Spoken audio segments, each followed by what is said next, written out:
Today's topic is on forgiveness, efficacy and ritual. Bhante Aggacitta is a Malaysian Buddhist monk who received his higher ordination from Mahasi Sayadaw in Rangoon in 1979. And after that, he trained under various teachers, notably Sayadaw U Pandita, Sayadaw U Tisara, Yenking Forest Monastery, Sayadaw U Achinia, Pa'au Forest Monastery, and Sayadaw U Tejaniya, Sri Umin Forest Center. So as you can see, Bhante is a meditation teacher who has actually practiced many meditation traditions. And besides practicing meditation, Bhante is also very skilled he's also a scholar in the Pali and also in the Suttas. So he has studied advanced Pali grammar at Wat Tamau, Lampang, Thailand, and also the Pali Tipitaka from Myanmar, until his return in Malaysia in 1994. In the year 2000, Bhante started a monastery in Taiping for the training of Buddhist monks. It's called the Sasanaraka Taiping Sanctuary in Taiping. It's a very beautiful place nestled among the hills. So if you have a chance, can go there and pay a visit. And since 2011, Bhante has been periodically conducting sutta study workshops with meditations, initially in Nalanda and then after that throughout Malaysia and Singapore. So he has, I think 2012, 2014, this year also he had one. How many of you were here this year? Towards I think April or May, we had a sutta study workshop at Bhante also. Okay? And Bhante is also one of the members of the founding monastic advisory panel of the Theravada Buddhist Council of Malaysia. Namo tassa bhagavato arahato samma sambuddhassa. Namo tassa bhagavato arahato samma sambuddhassa. Namo tassa bhagavato arahato samma sambuddhassa. Today's talk is on forgiveness. I did some research on forgiveness in the Pali Suttas because somebody expressed her opinion that this forgiveness ceremony that is done so often nowadays in all traditions, especially during retreats, has become a ritual. And she opined that this was contradictory to the teachings of anatta. Let me read to you what she wrote to me.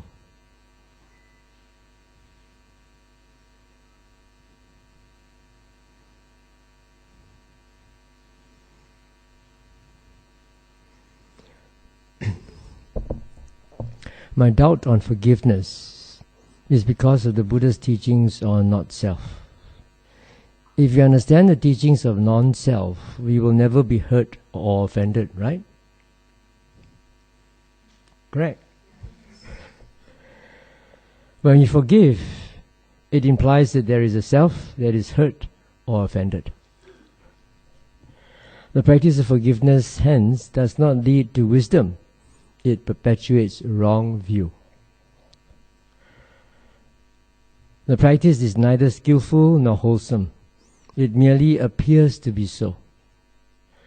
The offendee feels good if his or her heart can forgive. The offender also feels good if his or her request for forgiveness is accepted. The good feeling experience is an impediment to our practice towards liberation.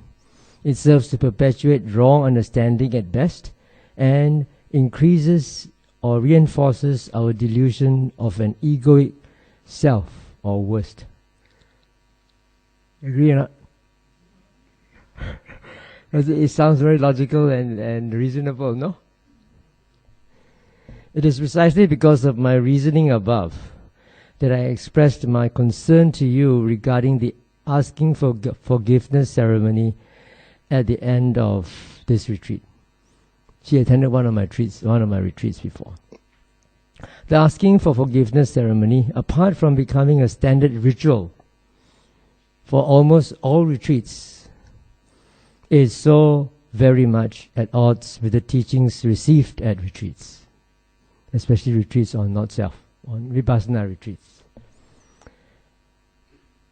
The teachings and practice point to not self or non-self.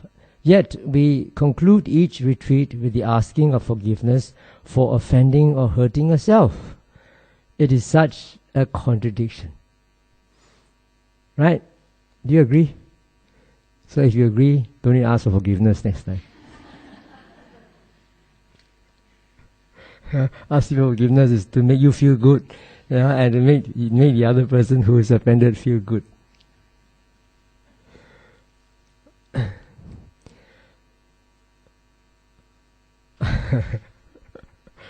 Well, my answer to her was this. I think there's a lot of people cannot draw the line or make a distinction between conventional reality and ultimate reality. That's a problem. When you go to a vipassana retreat, everybody, the teacher is always talking about anicca, dukkha, anatta. Not me, not mine, not myself. Everything is due to cause and conditioning. But when you get back to the world, it's all back to the self. No? You have to take care of yourself, your family, your job, your responsibilities. You have to interact with other selves in this world to survive. So how can it ever be possible to live in a world of no selves? In a way, if a person who really understands not self will not be offended. Correct? But how many people really understand not self? Even in a retreat where the effort is focused on understanding not self, how many moments do you actually understand and realize not self?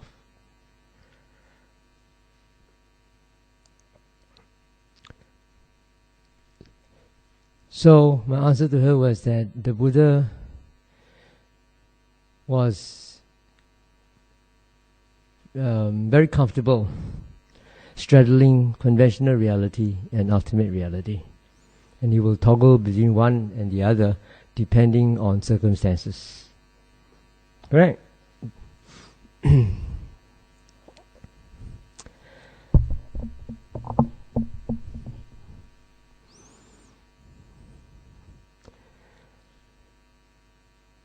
For example, there are instances of forgiveness that were advocated by the Buddha himself in the suttas.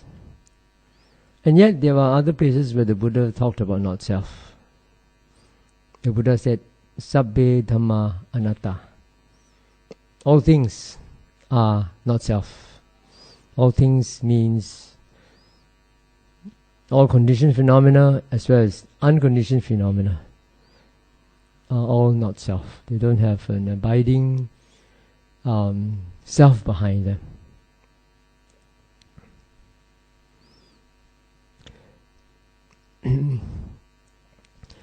There are some very obvious examples where he used the word atta or self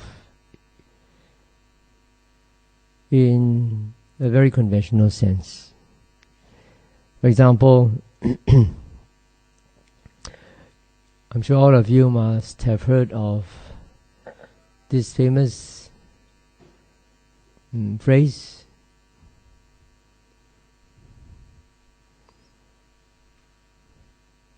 Monks, dwell with atta as your lamp, with atta as refuge, with no other refuge, with Dhamma as your lamp, with Dhamma as your refuge, with no other refuge. The atta here is self. Dwell with the self as your refuge, nothing else. And how to do this?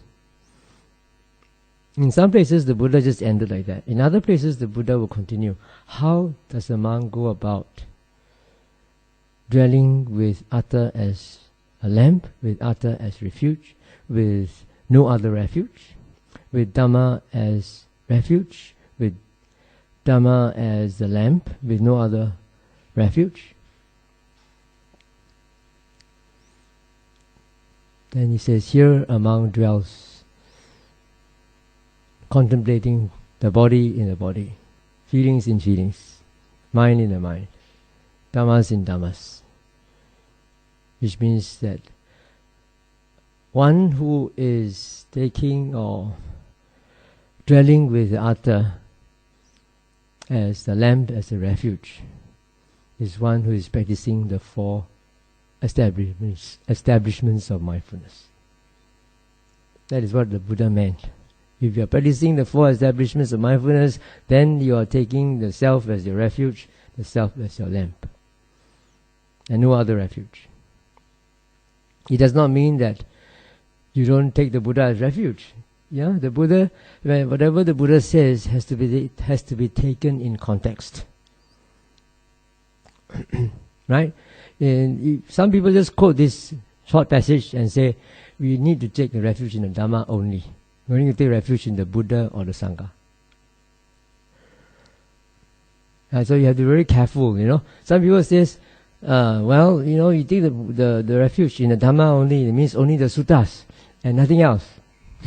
That is also another way of misinterpreting or misconstruing this very short statement. But anyway, here the word Atta is used not in an ultimate sense, but in a conventional sense. And in another passage or another verse in the Dhammapada, the Buddha said, Atta is one's protector. Who else would be a protector? For with Atta well tamed, one gets a protector hard to get. So, self is one's protector. Who else would be a protector? For with self well tamed, one gets a protector hard to get. So, if you are obsessed with the idea that the Buddha taught only anatta, how come the Buddha is now saying Atta is your best protector, is your protector? There's no self. How can you protect yourself? So again, you have to understand the Buddha's teachings according to context.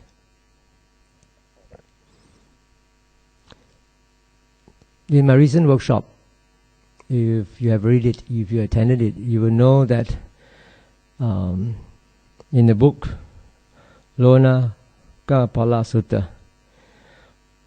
an arahant is referred to as one who is mahatta, one who has a great self.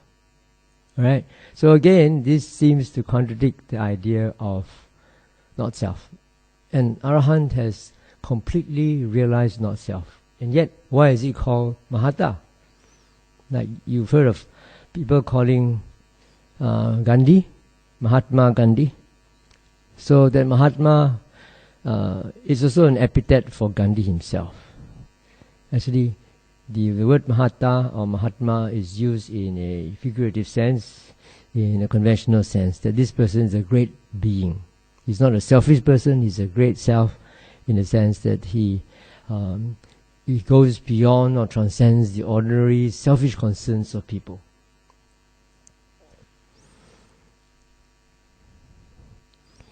And there's also another term in the suttas that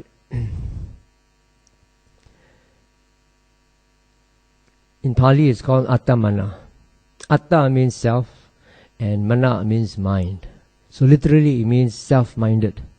So when a person is pleased or satisfied with something, he says he is Attamana. He is self-minded. So it gives the implication that there is a self behind that. You know, if you're happy with things, if you're pleased, then your mind, you are self-minded.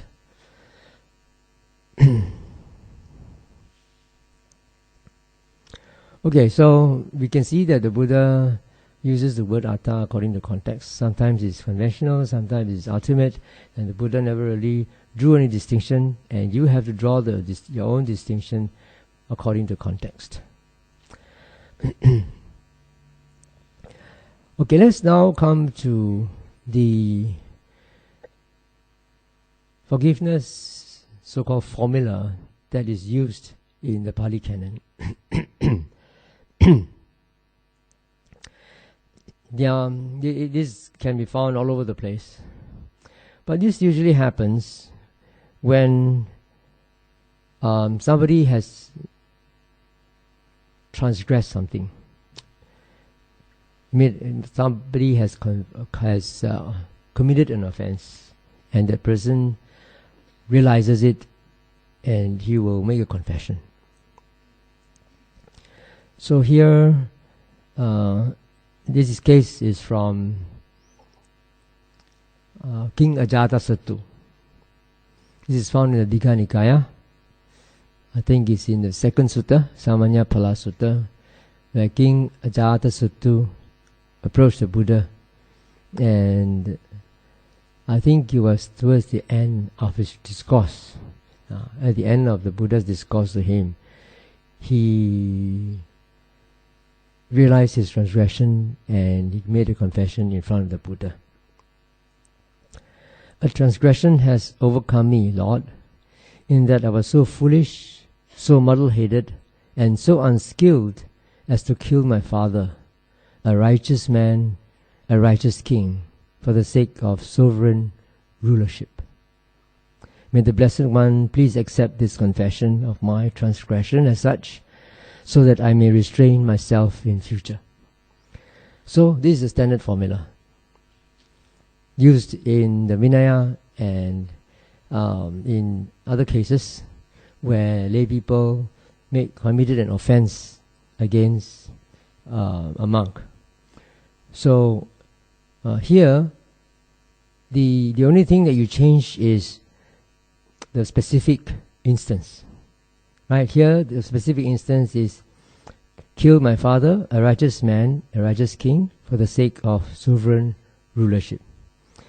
If you did something else, like you spoke rudely to a monk, or you insulted a monk, then you should make a confession this way. A transgression has overcome me, Bhante, in that I was so foolish, so muddle-headed, and so unskillful as to insult you in public. May the Buddha, may Bhante please accept this confession of my transgression as such, so that I may restrain myself in future. Okay, so you notice that here you make the confession only when you realize that you have done something wrong. Not saying, Bhante, if I've offended you in any way, by thought, word, or speech, intentionally or unintentionally, please forgive me. It's like, a blanket confession. This is something which is intentional. You have done it and you realize it, then only you confess. If it's unintentional, then it doesn't count. You don't have to confess. In the Vinaya, when a monk wants to make a confession to another monk, the monk would have to approach another monk and say, I have committed such an offense. Then the other monk will ask him, do you see that offense? And then he will answer, yes, I do. Then he says, in future, please restrain yourself. Okay, that's the standard way of doing confession. If a monk does not have any offense and he goes to confess to another monk, and when you are asked, do you see your offense? What are you going to say?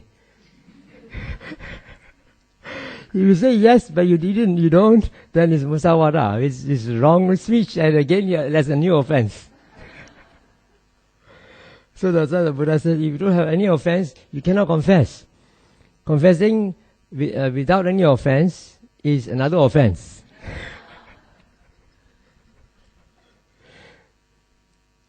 So then when the confession is done in this way, then the Buddha would say, yes, great king, and transgression overcame you in that you were so foolish, so muddle-headed, and so unskilled as to kill your father, a righteous man, a righteous king, for the sake of sovereign rulership. But because you see your transgression as such, and make amends in accordance with the Dhamma, we accept your confession. For it is a cause of growth in the Dhamma and discipline of the noble ones, when, seeing a transgression as such, one makes amends in accordance with the Dhamma and exercises restraint in the future. Right? When you realize your transgression and you confess, then you have a chance to make amends for it in future, to restrain yourself. You know, if you don't realize it, you make a blanket confession intentionally or unintentionally, you don't know what happened and how you're going to repeat it again. Doesn't make sense, right?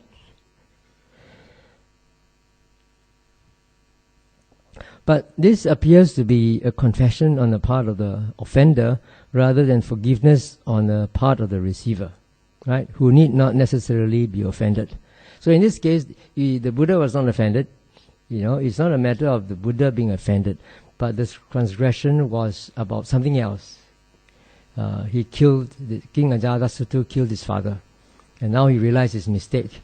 And he came to make the confession in front of the Buddha, right? And so the Buddha forgave him. Or rather, he accepts his confession. Now, so here is all also about selves, right? There's one self killing another self and confessing to another self, and that self forgiving and that the other self. Because they're living in a conventional world. And this makes you feel good. But this feeling good is not an impediment to spiritual progress. It lays down a burden. Maybe this has been plaguing King Aggacitta for a long time. And there's no one that he could confess to. And probably when he came to listen to the Buddha, and while he was listening to the Dhamma talk, his mind became composed.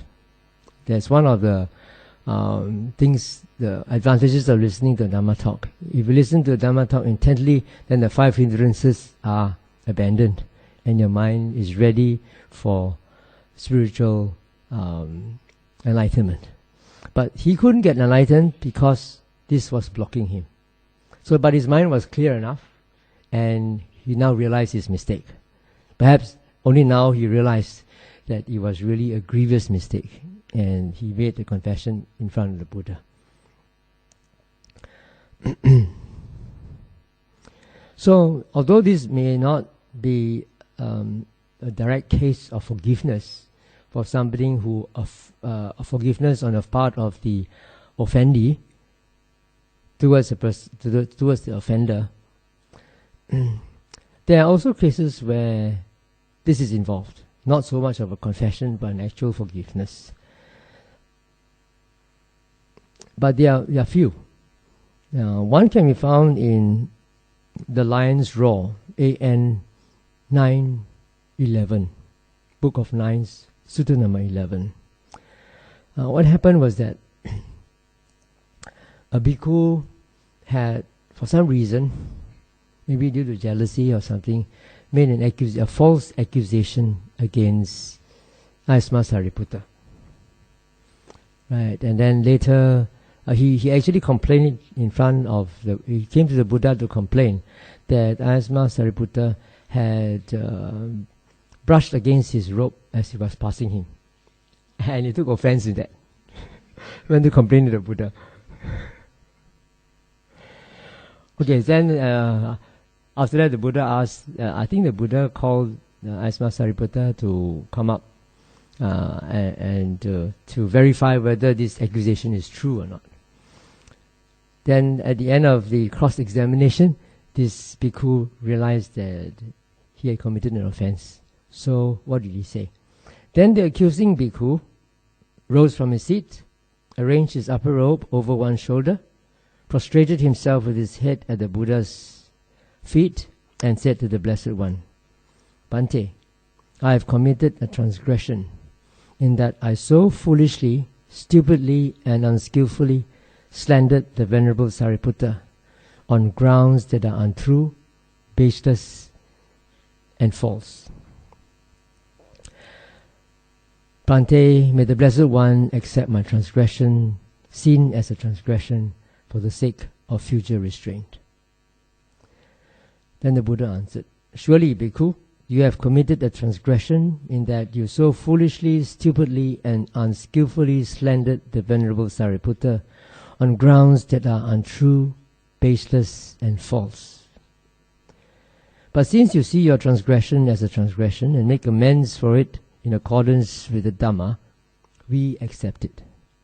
For it is growth in a noble one's discipline that one sees one's transgression as a transgression, makes amends for it in accordance with the Dhamma, and undertakes future restraint. The Blessed One then addressed the Venerable Sariputta. Sariputta, pardon this hollow man before his head splits into 7 pieces right here. Then Arasma Sariputta answered, I will pardon this Venerable One, Bhante, if this Venerable One says to me, and let the Venerable One pardon me. And that's how the sutta ended. So we don't know actually whether the other bhikkhu went to ask for forgiveness from Arasma Sariputta or not. He asked for forgiveness from the Buddha, but I don't know whether he did the same to Arasma Sariputta. Now, in this case, being an arahant, Arasma Sariputta would not have taken offense, right? An arahant's mind is unshakable. Whatever you say, if he didn't do it, you would just say, I didn't do it. And you insist, that's your problem, not mine. And yet the Buddha asked him to pardon or forgive the offending monk. Okay? Now, there's another sutta where Asma Ananda was also asked for forgiveness, although he did not respond.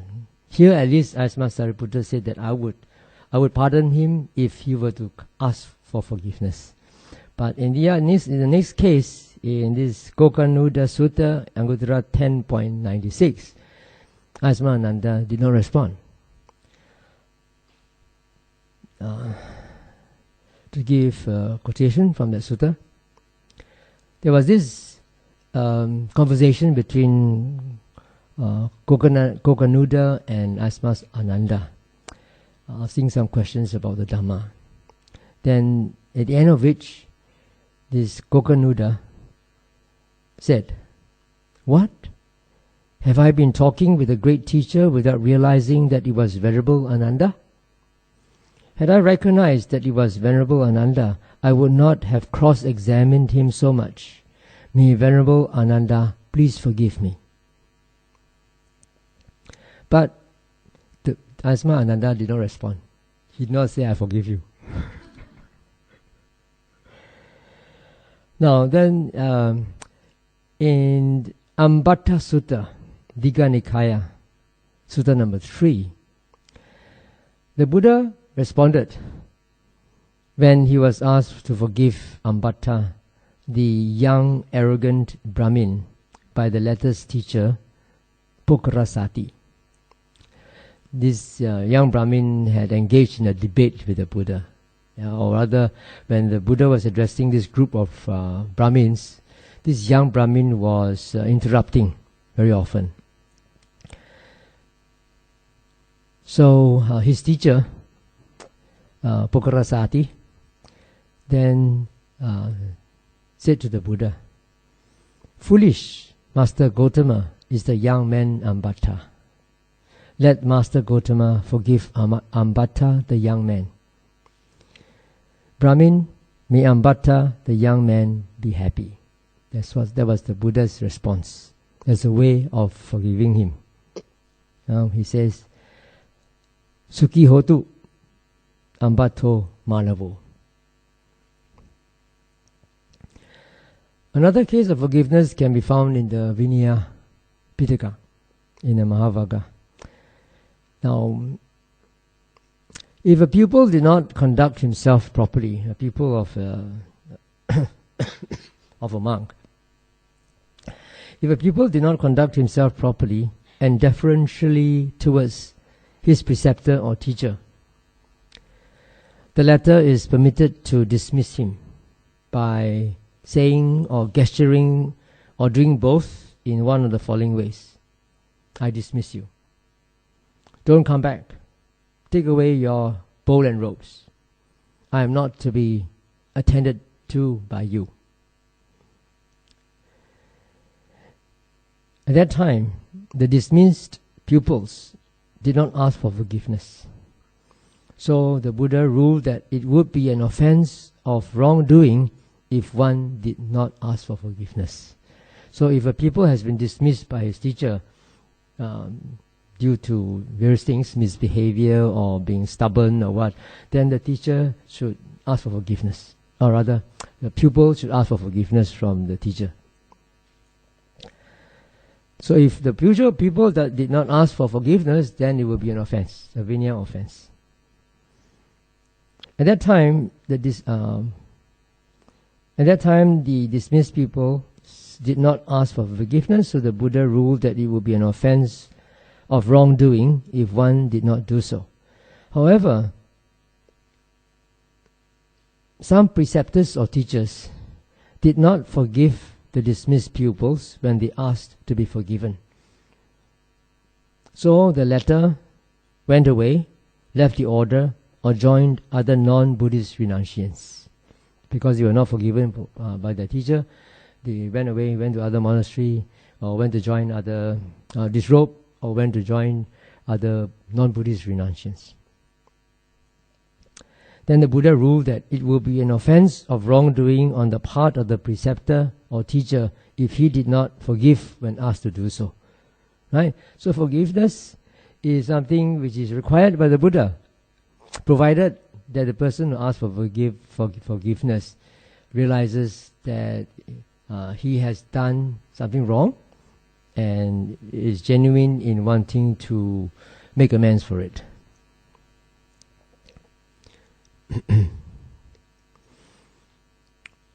Okay, so what conclusions can we draw from this?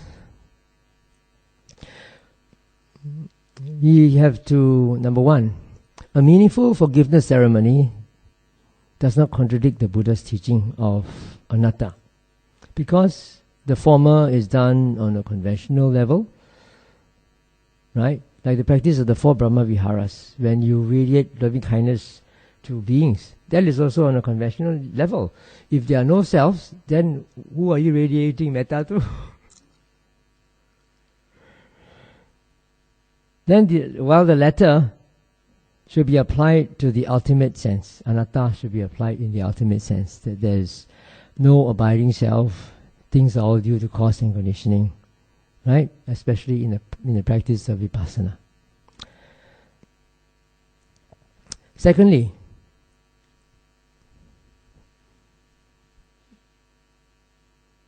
forgiveness or pardon in personally, is only meaningful or offense. Is only meaningful when an offense is seen and acknowledged by the offender. You know, when the offender has seen and acknowledged his offense, then only should he confess, or then only should he ask for forgiveness. If you are not aware that you have made an offense, then why ask for forgiveness? It's not meaningful to ask for forgiveness. There can be psychological relief for the offender when pardoned by the offendee or recipient. For example, maybe the person that you offended could have passed away or not within your reach at the moment. Then you ask for forgiveness from somebody else, just like King Ajatasattu, right? He made his confession in the Buddha's presence, and the Buddha accepted his confession, and that gave him some psychological relief. So if you are really overwhelmed by remorse over an offense that you have done towards somebody, the best thing is to approach that person and to ask for forgiveness from that person. If that's not possible, then you should do it through a third party. Okay, so that will help to relieve you of your remorse. And also, on the part of the offendee, if the person you offended is really offended, and if you go to ask for forgiveness and that person is able to forgive you, that will also help to relieve him of any grudges against you, or lessen any grudge. Some people difficult to get rid of grudges. They can hold on for a long time.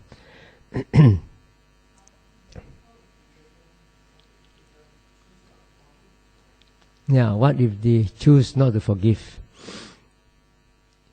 Then what if they choose not to forgive? The Buddha says if you don't forgive, it's an offense. But he's not a monk, so if they choose not to forgive, then that's your bad luck. So what you need to do is, if he or she does not want to forgive, then you have to go back and do your homework. Do more metta to that person. Ask for forgiveness mentally, real forgiveness mentally, and then do metta to that person.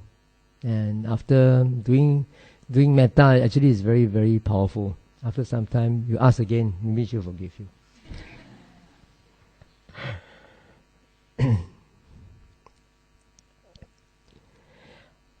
Finally, there can be reinstatement of a broken or damaged relationship when forgiveness has been properly done. Right? So these are the benefits of forgiveness. But it has to be meaningful in the sense that you actually realize what you did.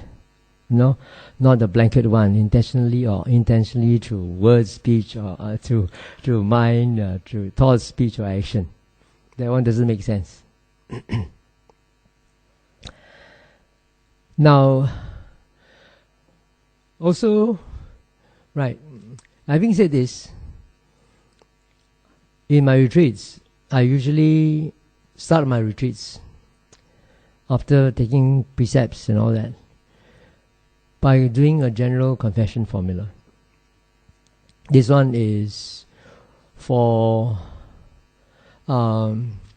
mostly for beings, for our offenses that we had committed in past lives. Okay, which we may no longer be aware of. And there I do a blanket one, intentionally or unintentionally, through thought, through body, speech, and mind. Why is that so? That's because in the course of one's meditation, sometimes one may be disturbed by certain inexplicable supernatural forces. And the experience of meditation teachers have shown that some of these come from the past life links. People you have offended in the past, which you have absolutely no knowledge of right now, but who had taken offense and borne that grudge in their hearts. And these people have been born into the spirit realm, right? And they are hounding you, waiting for the right time to take revenge. And one of the best times is when you are meditating.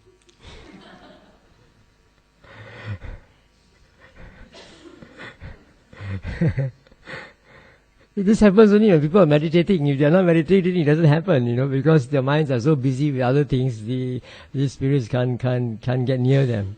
But when the mind is clear, then it's time for the mind to receive all these finer vibrations. And it's very helpful because it works in many cases. Because when you in my retreats, we only do once formally together. But I always tell my retreatants, if you need it personally, you can do it by yourself. If you find that you have a history of this, or this disturbance is a chronic problem for you, then you should do this more often, and hopefully this will help you to progress with less obstructions.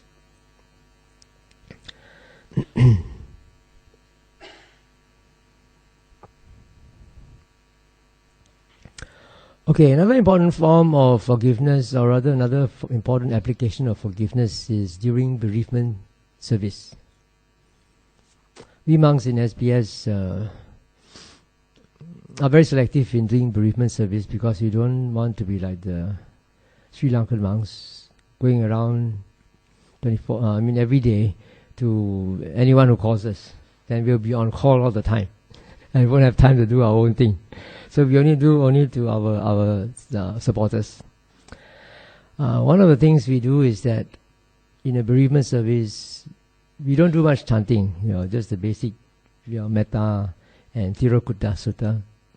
What we focus on is talking to the living and the deceased. And one of the things we tell them to do is to forgive one another. Because if the deceased has passed on but is still in the spirit realm hanging around, then the deceased will be able to understand what we're talking about. So this forgiveness is very important, because if you don't forgive, you hold on to grudges, then that will also bind you to that spirit world and prevent you from moving on to a better destination. I think recently we finished editing a talk called The Meaningful Bereavement Ceremony, right? How many of you have listened to it? None. Okay, it's uploaded in our website. It's uploaded to SoundCloud, so the link is in our website. So you go there and you just click. So there are many stories about how forgiveness has helped people, especially those who are caught in this spirit realm. Important thing is education. If you just chant, you don't know what you are chanting. The monks don't know. The monks may know, but a lot of chanting that is being done is not relevant to what is happening to the dead, to the spirit in that realm. What is more important is educating the living and the deceased. If you, I've got many cases there where lay people actually advise the dissatisfied deceased to move on instead of staying there by holding on to grudges, and they actually move on very quickly after hearing that, because they lack this information.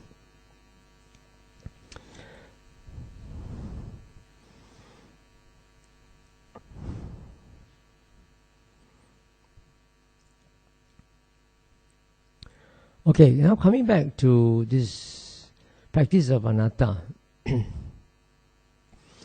because I said that the practice of anatta, or rather the perception of anatta, of not self, is to be done on an ultimate level, right? And I said that forgiveness is to be applied on a conventional level. Now, the word conventional reality and ultimate reality, these two terms were introduced by the commentaries, particularly the Abhidhammikas. These two terms cannot be found in the sutta at all, in the sutras at all, because the Buddha never made any distinction. He would straddle between one or the other, because you actually cannot make any distinction. In real life, in reality, you cannot make any distinction. When you try to do so, then you fragment spiritual practice. So you have this problem of people whose vipassana practice is based on this Abhidhammika's view of ultimate reality. They go into retreats, they look at ultimate realities, and then they come back to the conventional world. They cannot operate because two different worlds, right? And when they come back to the conventional world, they cannot cope with their conventional issues and problems. Many years ago, Jack Cornfield, you've heard of him? A Path with Heart. You know, that one is Pete Nahan. He wrote something else, I forgot. But he's a very famous psychotherapist and spiritual teacher.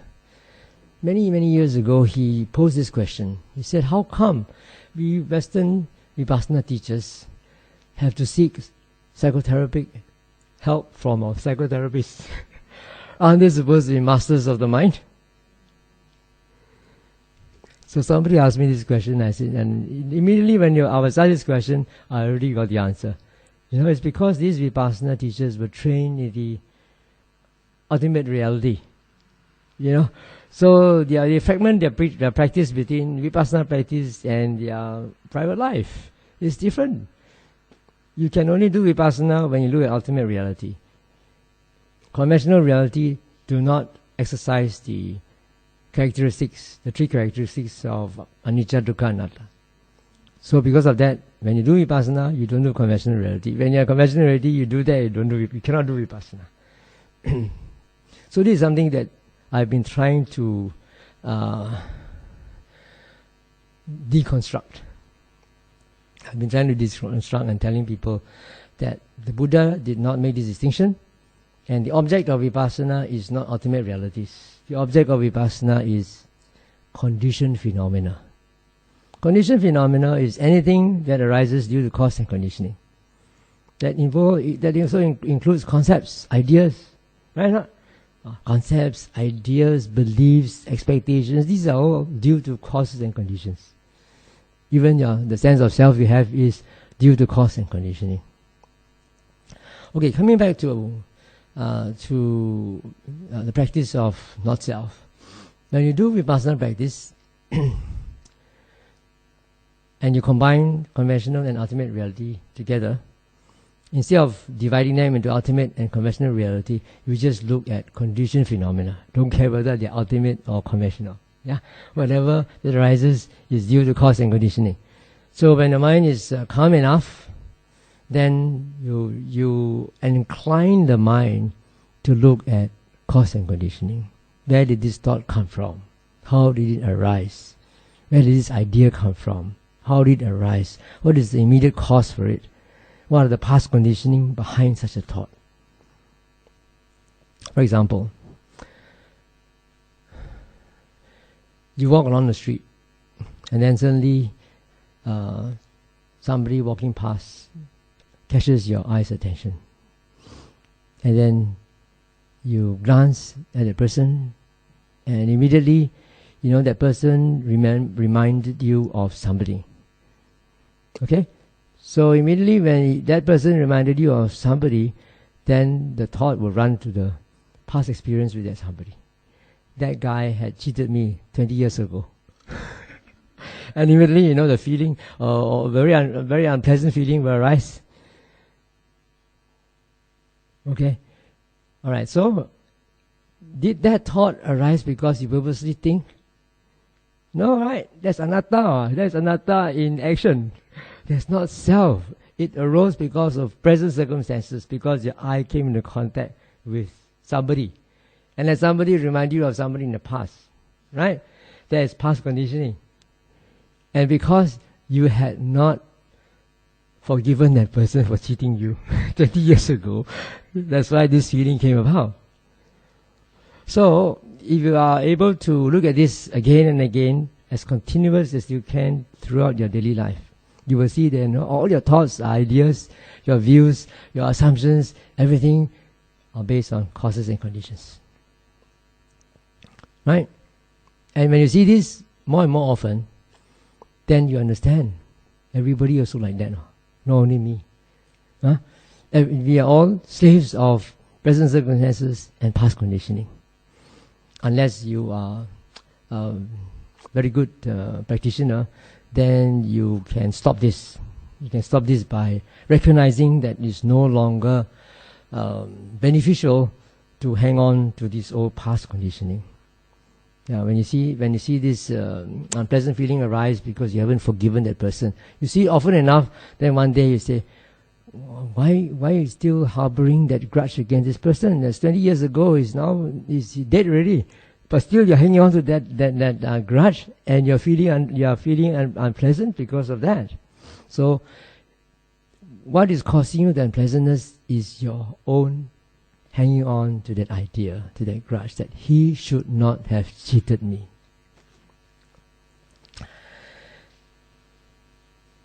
And a lot of times we get angry at people, we get upset. Why? Because our expectations are not met. You expect somebody to behave in a certain way and he or she doesn't, and so you are very upset. He should have done it that way. She should not have said this, right?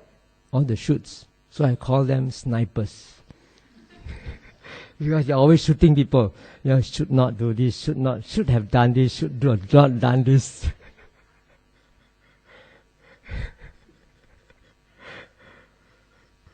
Okay, so you keep on watching your mind now. When you have all these, when you have all these things going on in your mind, who is suffering? Yeah, you are the sniper, but you are the one who is suffering, because you are the one who is commenting on what people should or should not do. Okay, so it doesn't happen to you alone. Everybody's like that. Yeah. So when people misbehave in any way, then you understand. Oh, it's not me, not mine, not myself. It's neither them or theirs or their self. It's due to past conditioning. So once you see that, you can let go. So this concept of not self is also very important in the conventional world. You know, when you realize that everything is due to cause and conditioning, there's no abiding self there responsible for all these things, then it's easier to forgive. No? Yeah, easier to forgive yourself, easier to forgive others. You know, whatever thoughts that you have also is due to past conditioning. In the late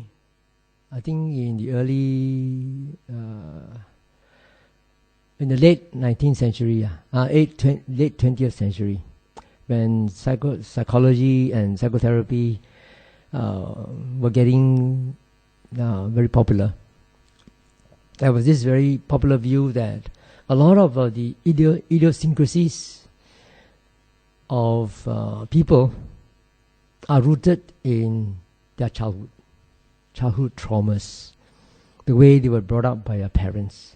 So if something wrong with you, you have some dysfunctional behavior, they always blame it on the way the parents brought them up.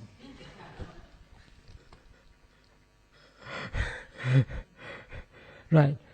But when you see not self, then you begin to realize your parents are not to blame too, because they are the product of past conditioning. That was the way they were brought up. Yeah? And they have not broken the link.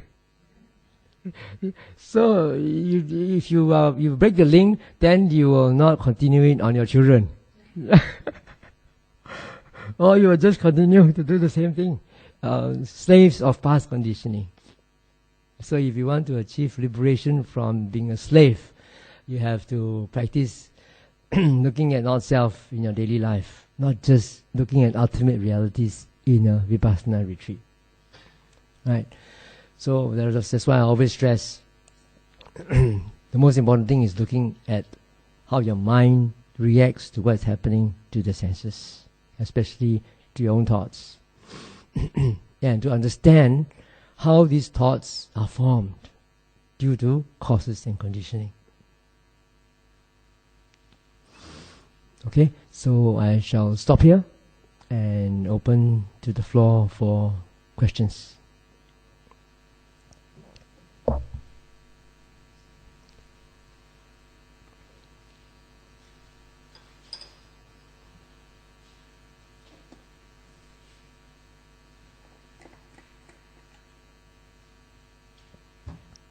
Any questions? Please feel free to ask.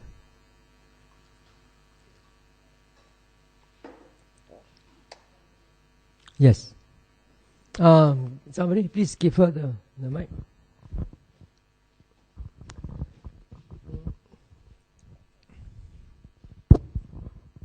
Good morning, Bante. Say like when there is any object that arises, we tend to like note it. During that noting process, it passes away. Is that also, that noting is also another conditioning? What do you think? That means there is no I, but then how come there is this noting? This noting is coming from where? Yeah. What do you think? Well, like sometimes we learn certain thing, and then that thing got into our subconscious mind. We remember it, so we noted it as something, as what we have perceived. So I think it's another conditioning that we refer to. You think only? Can you verify it yourself? Yeah, but because every time, I mean, like we go for retreats, we are taught to note, whatever phenomenon that arises. So, be it a mental or physical phenomenon, we note it. And when you note it, it passes away. So, what is this noting? This noting is actually another conditioning. So, like you teaching me today, you're also conditioning me. Exactly. You know, exactly. And then after that I go home, I also think of what Bhante taught me yesterday at Nalanda, that I must always remember, the 4 hours and those things that you have taught yesterday. So we try to apply, but not 100%. Even if you give this talk, I think I only absorb 50%. Then go home, I apply another 25%. So you're also conditioning me. Yes. Of course. So if I go to another talk, it will be another condition. Am I right? So, everything is due to cause and conditioning. That's why the Buddha, one of the important factors for attainment of stream entry is to have the right association with the right people. That is the conditioning. When you associate with the right people, then you hear the right talk, the right Dhamma talk, you listen intently, you remember and put into practice. So that is not the self. Yeah. And then like if we do something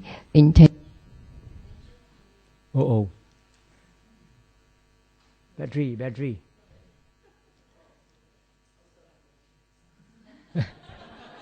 Cause and conditioning, no battery.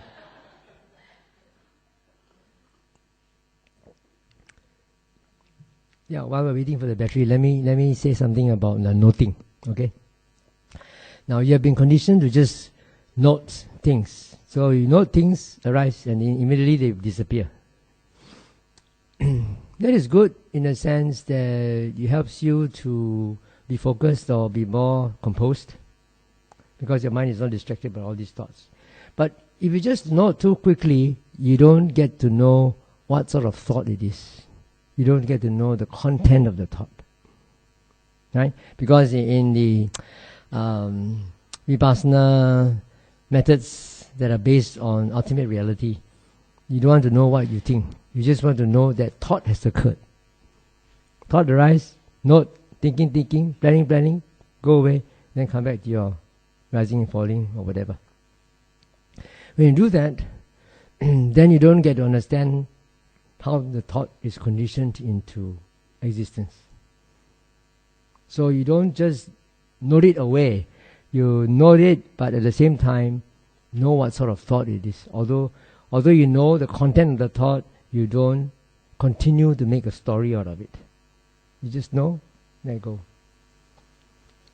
Amen.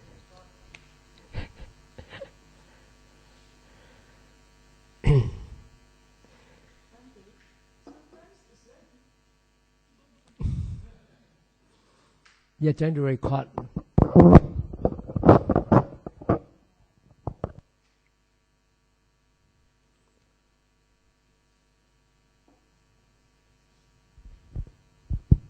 No. Yeah, you're going to do something. As what Bhante says earlier, during noting, the thought goes away. But if the thought is very, very strong, it'll come back again. It's like unaddressed issue. So it'll come again and come again. So, but I think it is better, like yesterday when I learned from Bhante, is besides thinking, what are you still aware of? And that thought doesn't come again.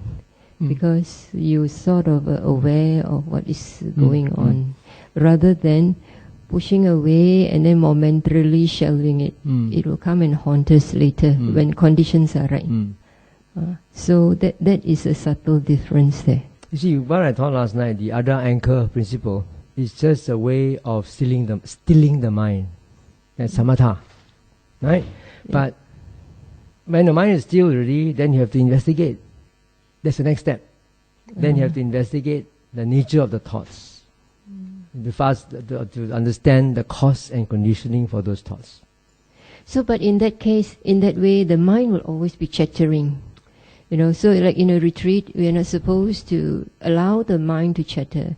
So that means we go retrospective and the why, layer after layer. So all the whole sitting will be on the thought. You don't do that.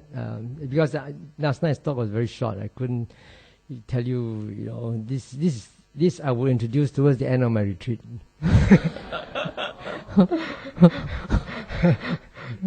So what happens is you just ask the question, why? Why does this thought keep on occurring? Just ask and don't think about it. Just ask the question and drop it and come back to your senses. Oh, just ask why. Yeah, just ask why. You must incline the mind to want to know.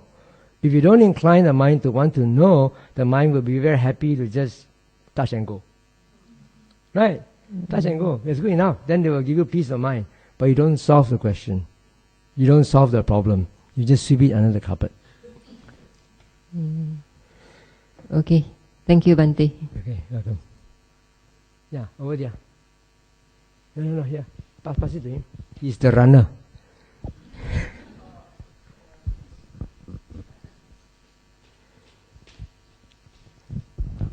Good morning, Bhante. In relation to the topic Bhante was talking about, to the answer to that sister, that you don't just note the thought away, we must look at the contents of the thoughts. But sometimes when the thought arises, it passes away so fast, looking at the content of the thoughts is impossible. It rises, it passes away, it rises, passes away. Before you could read the contents of the single thought, it has gone and the next one has come out. So there's no way of knowing what's in the thoughts. So the frustration comes in. Of course, you note there's a frustration because you want to know what's in the thought, the content. But it rises, it's just a split of seconds, it disappears, and the next one come about. So in that moment, how to note? And of course, you can note your feeling because the feeling of frustration, wanting to know and yet cannot know. You know what I mean? So, so you say note the contents. I feel that through my experience that sometimes I can't note the contents at all. I don't even know what's inside. It's rising and passing away so fast. And I know that my feeling is frustration, that's all. Thank you. Then you already know the cause and condition for your frustration, right? Because you have this desire to want to know.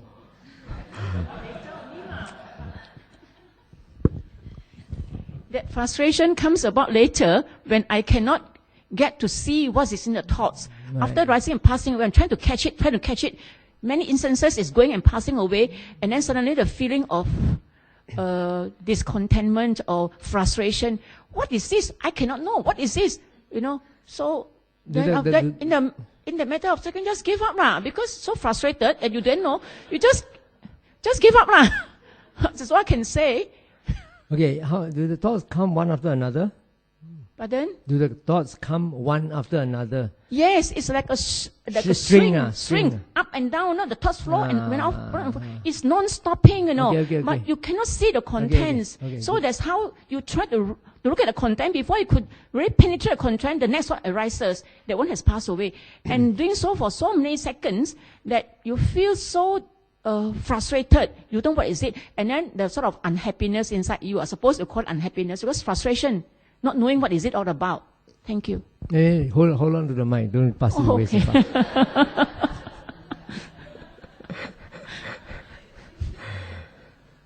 Well, You try to know what sort of thought it is only when it becomes one thought, space, one thought, space. If they come all one after another, no need. You just need to know that they come one after another. You can see anicca, dukkha, anatta there. Oh. That's good enough. You know? But when I see the thought rising and passing away, how come my mind doesn't know that it's dukkha, anicca, dukkha, anatta? I mean, I should be able to, boom, anicca, dukkha, anatta, but it doesn't. It just, hey, why is passing away, rising, passing away? I want to know what's inside, but I can't. But how come this mind doesn't realize that it's anicca, dukkha, anatta, the three characteristics? No wisdom. No wisdom. How can I develop the kind of wisdom that straight away when I see the rising and passing away, my mind will zoom it. Oh, let go. It's dukkha, anicca, dukkha, anatta, the three characteristics. Actually, it is there, isn't it? But it's just that this mind doesn't know how to realize it's the three characteristics. How do I make this mind realize it? Later on in my next practice, how do I do that? Bokao sek. Bokao sek. Bokao kiang ah. So just keep on doing lah. Just keep on doing, watching one day. Because you already know so much theory. It's all in the subconscious. It's just waiting for the right moment, for the right causes and conditions for wisdom to arise. So you just keep on doing what you are doing. Good. But of course, when single thoughts arises, I can note, I can see inside. Then after that, you see inside the content of the thoughts. Then it goes off. Then after a while, you calm. Then the next will come up again, and you can see. Then you go off. The one I can see. But when it's a string of thoughts, I try to penetrate. I couldn't penetrate at all. And then later on, I feel very upset in that sense. But I didn't know the three characteristics is there until I'm out of it. Then I say, how come I'm dumb at that time? I don't know how to zoom into it. It says three characteristics. I get enlightened, you see? Because you are too busy trying to look at what the thoughts are. You are too busy trying to find out what the thoughts are. Yes. And that's why you didn't see the three characteristics. Oh, yeah, maybe so. Because I tried to find out what's inside. It's so fast. It's moving so fast. So you are doing it with loba. Oh, yeah, maybe so. Craving, yes. Yeah, so your mind is not pure. How can wisdom arise? Maybe I suppose lack of wisdom now. Bokao sick, oh. Thank you, Bhante. Okay, anyone else? Yeah, Bobby.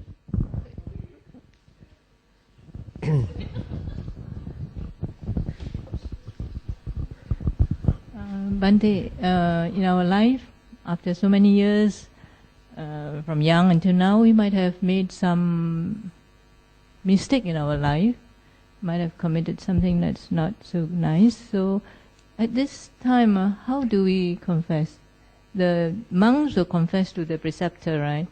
And during Buddha's time, they confess to Buddha. But at our time, can you confess? Confess to yourself. To ourselves. You can do that. Confess to yourself, saying that you have done this misdeed in the past. I really regret having done that. I shouldn't have done that.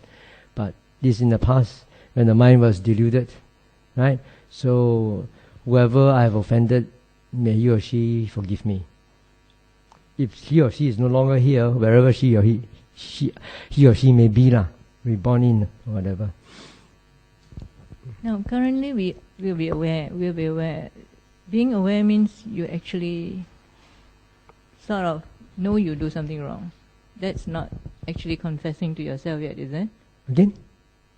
If you are aware that you're doing something wrong, then that's Can you not bring really, the mic closer? That's not really confessing yet, is it? You have to officially confess to yourself then. Yeah.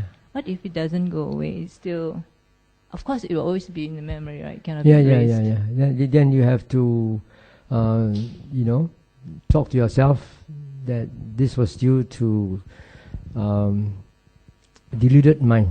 At that time, there was too much ignorance in the mind, and that's how this came about.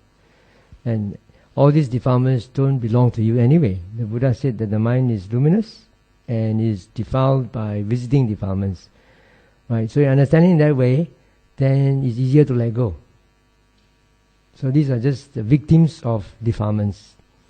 So now you aspire to be in better control. When these defilements come, you try not to entertain them and be focus more on developing wholesome qualities of mind.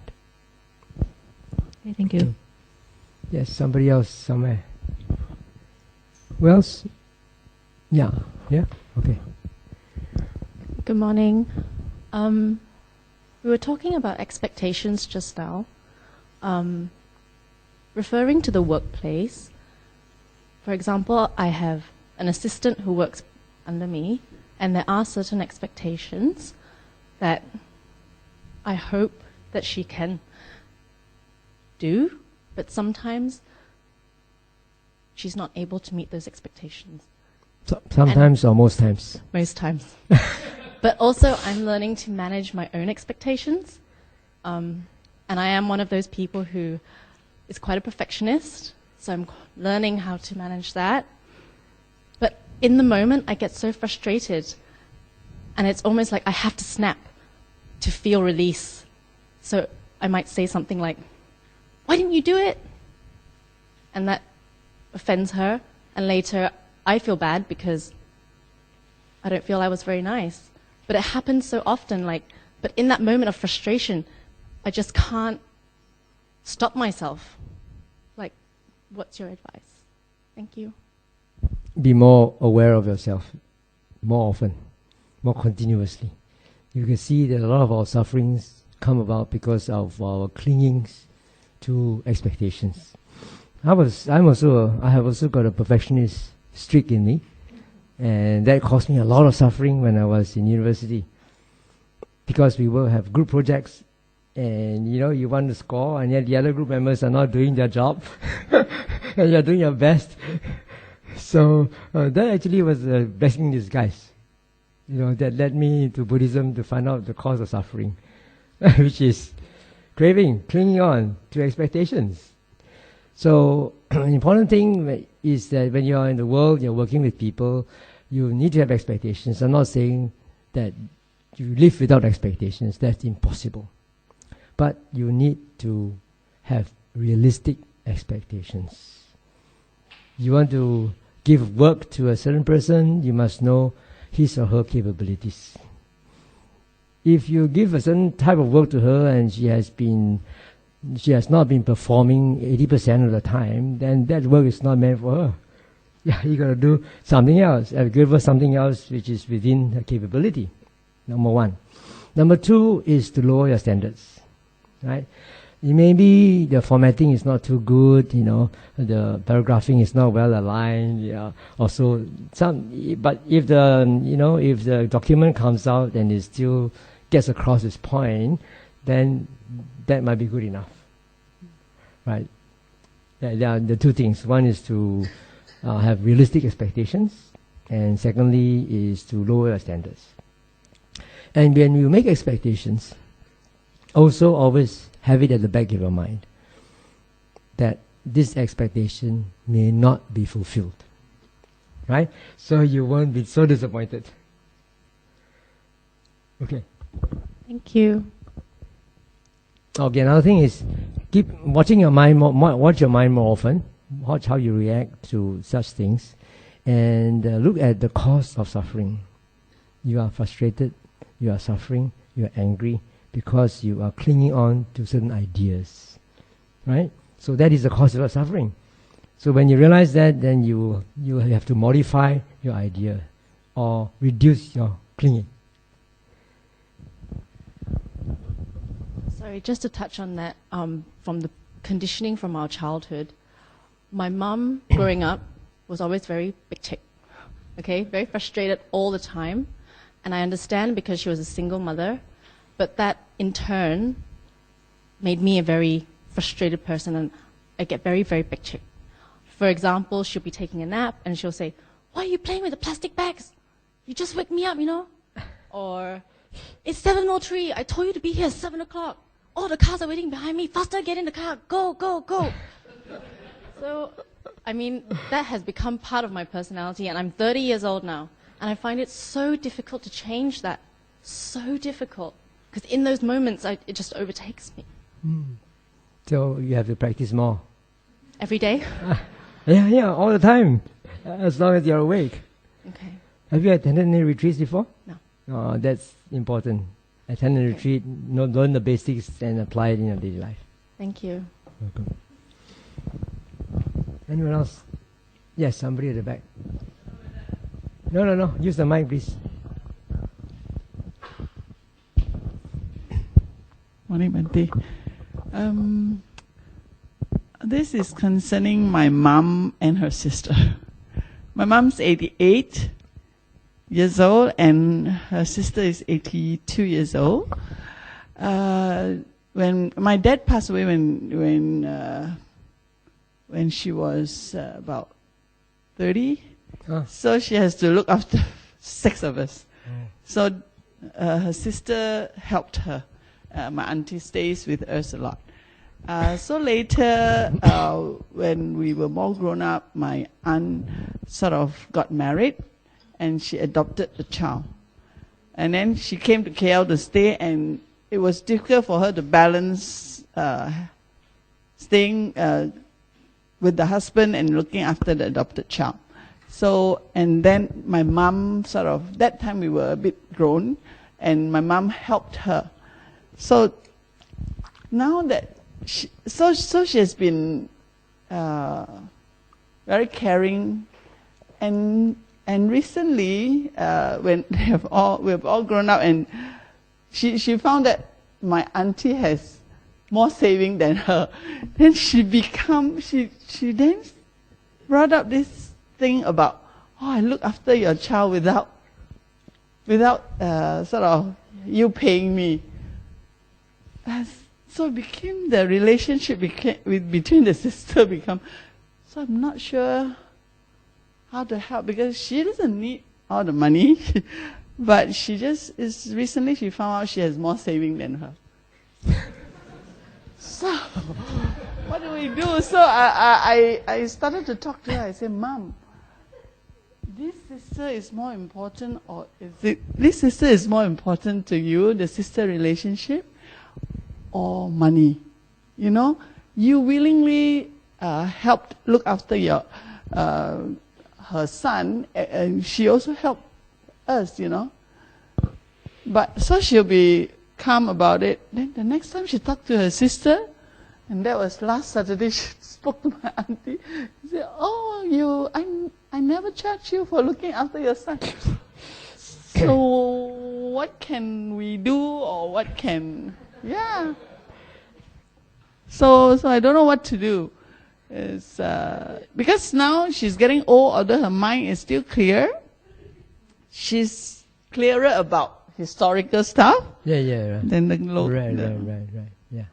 You have to do more metta towards her and try more often to tell her about it. What you did was correct. You know, you have really approached her several times, is it? Yes. Yeah. It will go away and then come back again. Yeah. When she talked to the sister. So actually my sister, my auntie wanted, she stays with her son here, but she feels very lonely because her son goes out. So when there's a holiday, she doesn't have to look after her grandchildren. She would love to go to my mom's place. So she called to go there, and then this thing came out. So, yeah. So try harder. With metta more often. Yeah, I know, because she's getting old. So I mean, it's not easy to change her mind. And if you want to try to, you have to be very patient. Okay. Yeah. Sometimes I have to prepare myself before I talk to her, because otherwise, why can't you see this? You know, like she taught us to be like, we are very close with my sisters, and we give easily to each other. But she used to do that, you see. So now I'm not sure what's happening. Okay, getting old now. Yeah. Thank you. Right. Anyone else?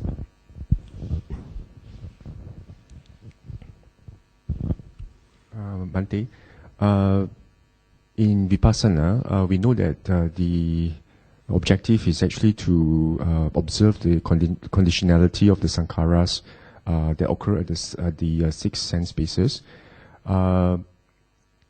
But I also have come across some teachings, by certain ajahns, who actually just asks us to just watch the mind and do not look at the conditionality, how these thoughts actually arise. For example, if any of the 5 hindrances arise in your mind, or if, say, for example, any of the defilements arise, just watch and just observe as an independent observer, and do not contemplate, on how these thoughts arise, So just watch objectively and see how these thoughts actually, arise and pass away. Yeah, So, see how. That's really looking at so how just observe how that it just comes and goes. Not necessarily how. You don't actually go into the conditionality of these thoughts or these defilements or these 5 hindrances. So these ajahns actually they teach that we just watch them independently. So to me, watching the mind itself, it seems to be just sati, but not necessarily sampajanya, because you don't exactly see how these sankharas actually arise. So I just want to ask Bhante whether watching the mind itself, without looking at conditionality, as some of these ajahns teach, actually demonstrate, the qualities of sati sampajanya, or is it just sati? I would say this is just the beginning part of Chittanupassana. Right. Beginning part, Right. where it says, when the mind has lust, it has lust. When it has no lust, it has no lust. Right. When it has anger, it has anger. Yes. No anger, no anger. Yes. That's only the beginning part. And after that, then the Buddha says, he will know the origination Dhamma, the origination Dhamma and the cessation Dhamma. Yeah. That's when the cause and conditioning come in. Right. But based on what these ajahns teach, they say do not basically dwell on this. Just observe them objectively, independently, as an independent observer, and from this, panya will arise. So, to me, it doesn't seem quite complete, because to me it's just basically it's just a sati, but there's actually no sampajanya involved in this process. Correct. So I just want to get Bhante's views on this. Yeah, I agree with you.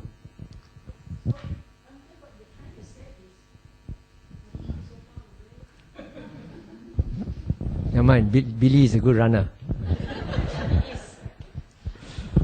But Bhante, what Bhante is saying is it's more like investigating, isn't it? When the thought arises, as what Brother Kokchi was saying, the Ajahn says just watch it and let it, just watch it without doing anything. But what Bhante is saying is conditioning, and it means you're doing investigation, right? So, basing on this I suppose through investigation, then the wisdom can arise. If you just sit and watch with mindfulness, that's what I normally do also lah. Now I'm trying to learn how to investigate. Of course, we're very calm, very peaceful. It's very nice. But the thing is that there won't be what do you call it, panya lah, no wisdom lah. So by investigating, right, what Bhante is advocating or trying to tell us is we must see the cause for the thoughts to arise, is it? I said you incline the mind to see. You don't go and purposely try to see intellectually. Oh, incline. What Because do you mean? How do you incline the mind to see? I don't understand this. How do you incline? If you don't incline the mind to see, the mind will be very satisfied with just touch and go. See, come, then go, and then nice and peaceful, and then the mind will get stuck in there for a long time. Oh, no, it can come out again. Come out again and do what? Yeah, you are very nice and peaceful for a long time. After that, you can come out. Then you think that, to my experience, I want to see my body. Then I will look at my body. Sometimes I can feel a bit of the pain coming in. Then I look. Yeah, then after that, I go into peace and gain. Yeah, I know. But then, as you said, no wisdom. That's why how to incline the mind to see, to make the wisdom arises. You see, because I think I'm lacking a bit in wisdom lah. That's why I don't know the three characteristics when it arises in front of me. So I do not know. So how do I incline the mind to see? How? Can you give me an example or something like that? Ask how or why. Ask my mind when doing the meditation. Yeah. How did this thought come about? Oh, I see. Then later on, Why did this thought come about? Okay. Just ask, but don't go and purposely answer it. Yeah, just ask and then let it go and then just go meditating lah. Not when there are many thoughts, you know. Yeah. And the mind is, that comes out and then the mind is quite calm. Just ask how comes like that, isn't it? Something like that, isn't it? Okay. Then don't stop the meditation after you get out from your sitting. Continue it in your daily life. Oh. When you get out from there, then keep on watching how the mind is reacting to what's happening at the senses. Yeah, sometimes I can do that, even in my daily life. Sometimes wait. Step back a bit and look, but sometimes I can't. If you step back and look, or stay with your senses, that's still maintaining your samadhi. But when thoughts arise, you need to also incline the mind to know why and how these thoughts arise. Okay? Where did this thought come from? I was doing something, trying to be mindful of your physical movements, and suddenly a thought arose. Yeah, you catch it. Hey, where did this thought come from? Ask now. Oh, but I know this one very gross type lah. I feel like whenever my opposite neighbor's child cry, she doesn't cry. She scream and cry. The type of whining, screaming away like 熬板 they cry. What seem 真呀乱，我听讲乱，我 very uneasy. Then the uneasiness comes about. I know immediately it's very cross that there's a cause of it lah. That when I know straight away, I don't have to incline my mind because I'm very happy doing whatever, watching TV or something. Suddenly the fellow scream and cry so loud. It's across the road. Suddenly I seem 真呀乱. Then it scream for so long more. Suddenly for half an hour or longer. Now it seem 真呀乱. Why? I don't know why the child cry, but I feel just 真呀乱. No.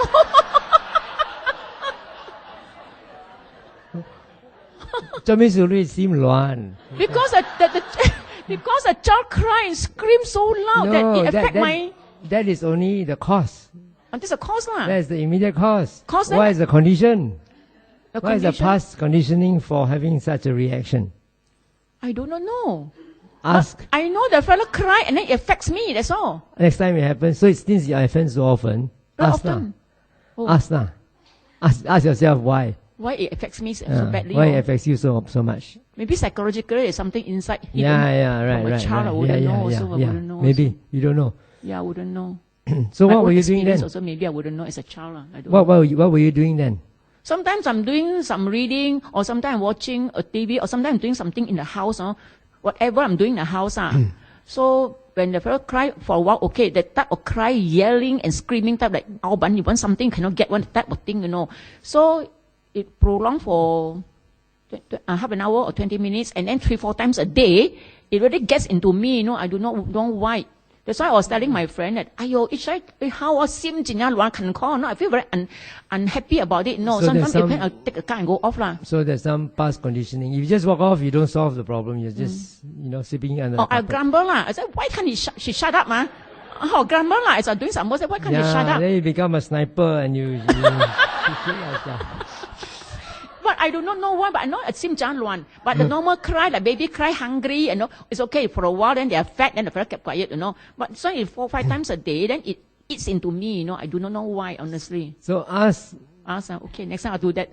Because very often the fellow is crying. Ask, but don't figure out, Ask and then come back and be aware of your activities. Okay, thank you.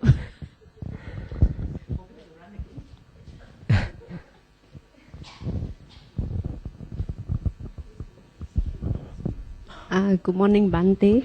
I'm doing Vipassana for many years. I always got stuck in my meditation. After, say, around half an hour, then I don't feel anything, not even my body, everything is like missing. It's like what was your mind aware of at that time? My mind aware of that I don't have a body, I don't have anything except my mind, and it's very peaceful. Very but what? Peaceful. Yeah. And then I try to note back, where's my body? But I don't feel the body. And what were you doing before that happened? I was doing meditation because I'm rising and falling. Rising and falling, okay. Yeah. So you're focusing on the rising and falling. Yes, correct? yes. Until it disappeared, everything is gone. So you're still aware of the rising and falling lah? No more. No more rising and falling? No more. Okay. Nothing. It's like emptiness. and I don't know. I ask myself why, but nothing come out. Because I did ask you once last time. You said just ask question why, but it doesn't give me an answer for that, and it's like everything is gone. Okay. You Then what don't do you do? What do you do? Like hanging nowhere. Like the mind is there, like an hour watching something. There's nothing to watch, and you don't feel anything at all. So when there's nothing to watch, the mind will start to think, no, Yeah. or imagine something. Yeah, that's why. Then I ask myself why, but it's like I can feel that there's nothing at all. So I try to go back to my rising and falling, more intense. Got still rising and falling. Yeah. Then it comes back again, and then I Did you manipulate your breath to feel the rising and falling again? Yeah. Yeah. Then I No, try to like catch back my breath. No. I mean manipulate in the sense that you make it coarse so that you can feel it. Purposely make it obvious since you cannot feel it anymore. Yes. Did you do that? Yes. No, that's not what you should do. What you should do is look at the mind itself. Oh. You know the four aggregates. Yes. What are the four aggregates? Oh, your body. No, there's five. Or your five. The last four. The last four. Feeling, perception, mental formation, all this. Yeah. Last one. Consciousness. Okay. Yeah. And so when your mind is the bodily aspect is all receded into the background, it's not clear, then you're ready to watch the mind itself. Right? Watch the mind itself. Again. Then you watch the mind itself. Look at the four aggregates Oh, okay. within the mind. Yeah. Stay with the mind and try to look at the four aggregates. Feeling, how does the mind feel? Okay? And then look at sanya. What does the mind recognize? Perception, that's sanya.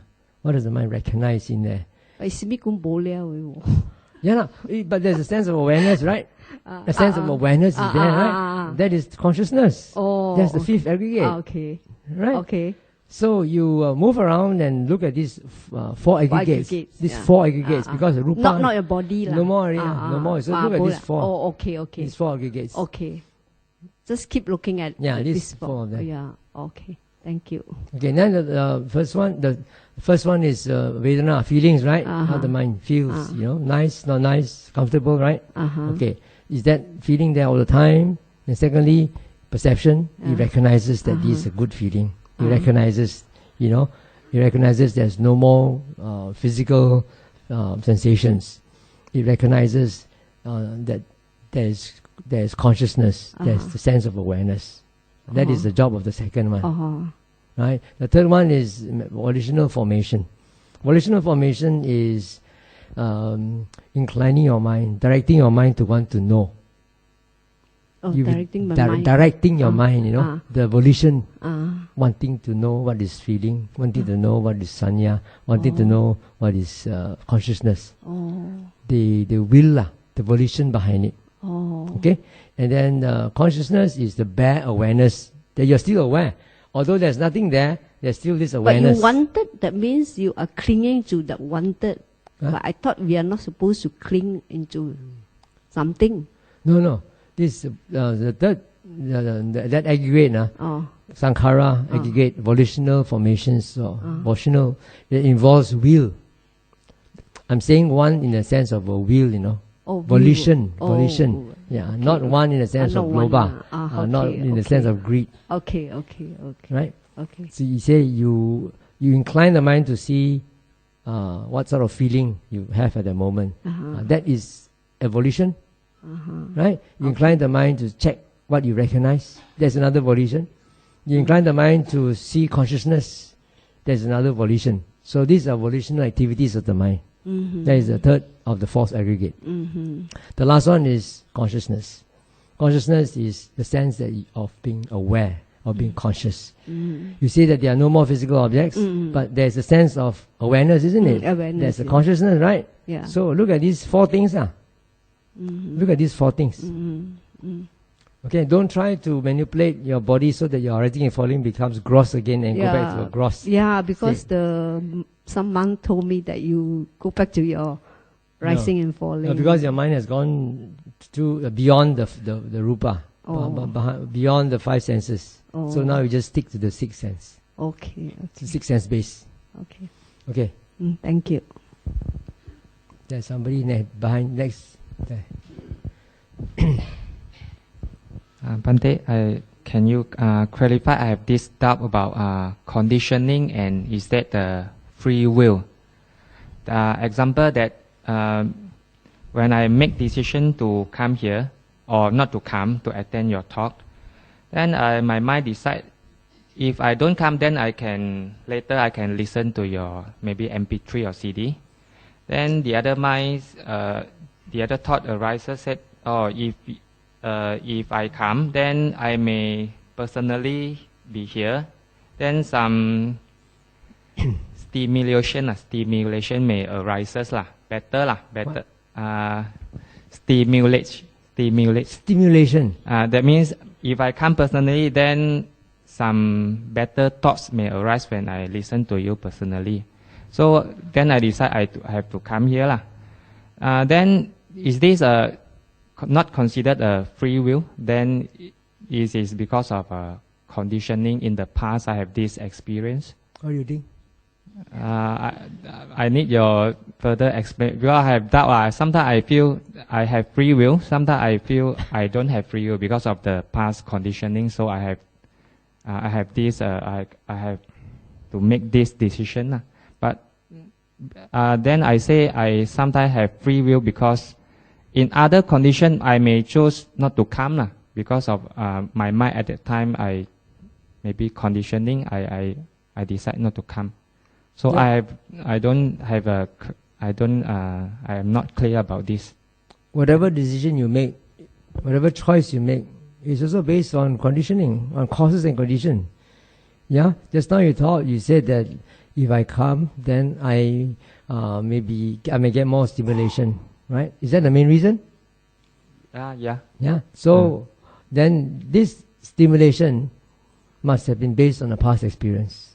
Yes. Correct. Yes. So this is past conditioning So stimulation in the past has done you good, right? And then you want to recreate that past conditioning. Yes. So everything is due to cause and conditioning. You cannot run away from it. So, but on other circumstances, I may choose not to come because of at that time you see, because of So that is also due to other cause and conditioning. So is that not no free will? There's no free will. The will is not free. All whatever decisions you made are all based on cause and conditioning. Okay, then if there's no free will, do I have to take responsibility of myself? Yeah, if there is no self, who takes responsibility? Right? Not. Yeah, because actually there's no self in the ultimate sense, but there's only the five aggregates. Okay, so whatever karma that is created is not created by the self. The karma is created by the fourth aggregate, sankhara. The fourth aggregate creates the karma. Then the result comes in the form of the five aggregates. The result of the karma comes in the form of the five aggregates. If you did bad karma, then the five aggregates will give you bad experience. There's no one in there. But any person, any individual, any being is composed of the five aggregates.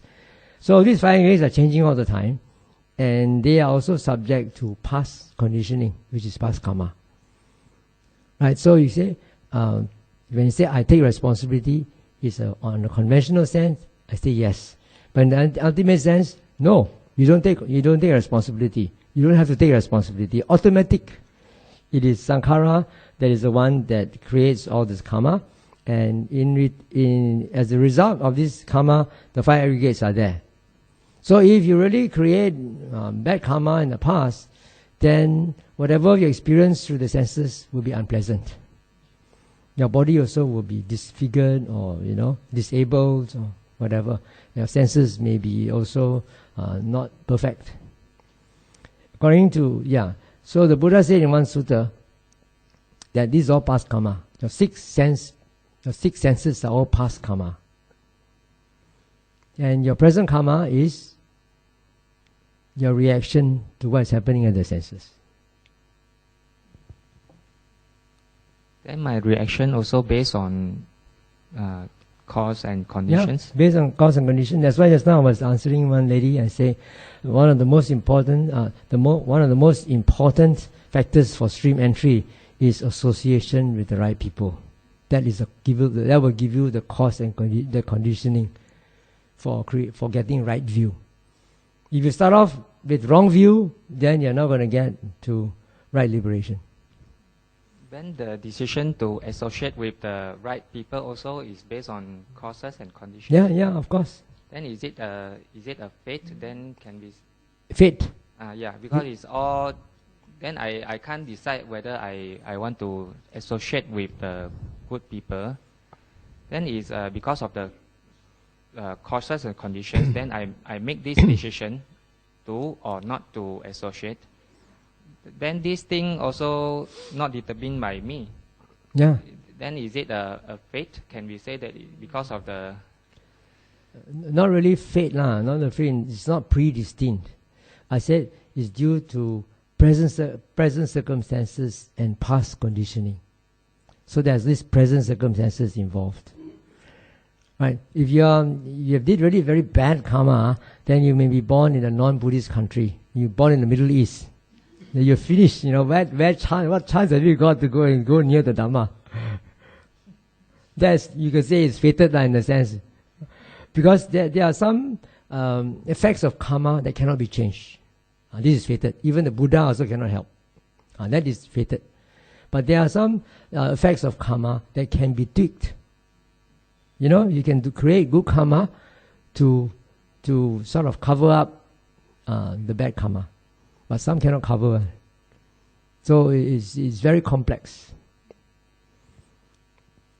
Because karma can be generative, it can be supportive, it can be destructive. And it can be, what do you call that? One more.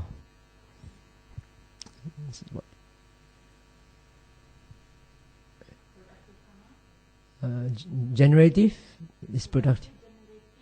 Productive and generative same lah. Productive and generative same.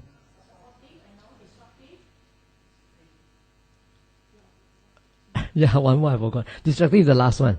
There's one other one. Instead of support, what's the opposite of support? Obstruction. Obstruct. So karma can manifest, the result of karma can manifest in 4 ways. One is generate things like generate your body. When you are born, your body is generated. Your 5 senses are generated. That is generation by generation. Then supportive is when you are born, you have the good fortune to be born as a human being, and you are born in a Buddhist country, in a good family, with a wealthy family. These are supportive karma. But if you are born in a Buddhist country, then you have this obstructive karma. Then you may be born in a Buddhist country, but your financial circumstances of your family may be so poor that you don't have a chance to come, and you are too busy making a living that you have a chance to come to listen to the Dhamma. Then destructive karma is the one that terminates your life. Right? Even though your generative karma gives you a lifespan of 80 years, but because of destructive karma, it can come in between and cut off your life at 40. Okay, so karma can manifest in many ways, the results of karma. Okay. I still have doubt about this fate, because all things are caused by causes and conditions. So, but towards the very beginning, then it seems to me is a fate lah. Towards the beginning. That means all things are because of previous. Some are caused because of the previous causes and conditions. Then that previous causes and conditions are also based on another earlier causes and conditions. So if we trace, there's something like for me is a fate lah, because no. What I say is present circumstances and past conditioning. But, if you just say it's all due to past causes and conditions, yes, I agree with you. Then that's fate. Then present circumstances are also based on causes and condition of my mind affected by the causes and conditions in the past. Okay? Present moments are affected by my previous causes and conditions that make me to make one of the decision. Then present moment is not my free will. It's because of my earlier experiences, then affected me to make some decisions. That means there's no free will. There's my doubt lah. Is it because of all of the things are based on causes and conditions? That's why the Buddha was asked the same question. One Brahmin came and said that he believed that everything that we experience, everything that we experience is through karma, is the result of karma. And the Buddha says no. There are several ways that we experience things. Karma is only one of them. Can't remember all of them.